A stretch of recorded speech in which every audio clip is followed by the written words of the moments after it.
IRFC கம்பெனியோட market capital பார்த்தீங்கன்னா 2,35,416 கோடி. இது வந்து ஒரு லார்ஜ் கேப் கம்பெனிங்க. இந்த கம்பெனியோட கரண்ட் ப்ரைஸ் பார்த்தீங்கன்னா ரூ. 180. இதோட ஹைலோ பார்த்தீங்கன்னா இந்த ஒரு வருஷத்தில் ரூ. 47 229 வரைக்கும் போயிருக்காங்க. இது ஒரு நல்ல க்ரோத். கிட்டத்தட்ட பார்த்தீங்கன்னா இந்த கம்பெனி இந்த ஒரு வருஷத்தில் மட்டும் 225% மேலே, அதாவது 250% மேலே ரிட்டர்ன் கொடுத்துருக்காங்க. இந்த கம்பெனியோட பி ரேஷியோ பார்த்தீங்கன்னா 36.5. டிவிடெண்ட் ஈல்டு பார்த்தீங்கன்னா 0.83. இது ஒரு ஹெல்த்தியான டிவிடெண்டுங்க. இந்த கம்பெனியோட நெட் ப்ராஃபிட் இந்த வருஷத்தில் மட்டும் 6,443 கோடி ரூபா காமிச்சிருக்காங்க. கம்பெனி பார்த்தீங்கன்னா லாஸ்ட் குவார்ட்டரில் மட்டும் 1,577 கோடி ரூபா ப்ராஃபிட் காமிச்சிருக்காங்க. ப்ரொமோட்டர் கையில் 86.4% ஹோல்டிங் வச்சுருக்காங்க. இது கம்பெனிக்கு ஒரு சாதகமான விஷயம்.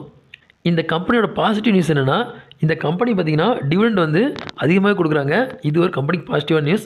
அதேமாதிரி நெகட்டிவ் நியூஸ் என்னென்னா, கம்பெனியில் வந்து எவ்வளோத்துக்கு ப்ராஃபிட் காமிக்காங்களோ அந்த அளவுக்கு கடன் வந்து அதிகமாக வச்சுருக்காங்க. இந்த வீடியோ உங்களுக்கு பிடிச்சிருந்தனா லைக் பண்ணுங்கள்.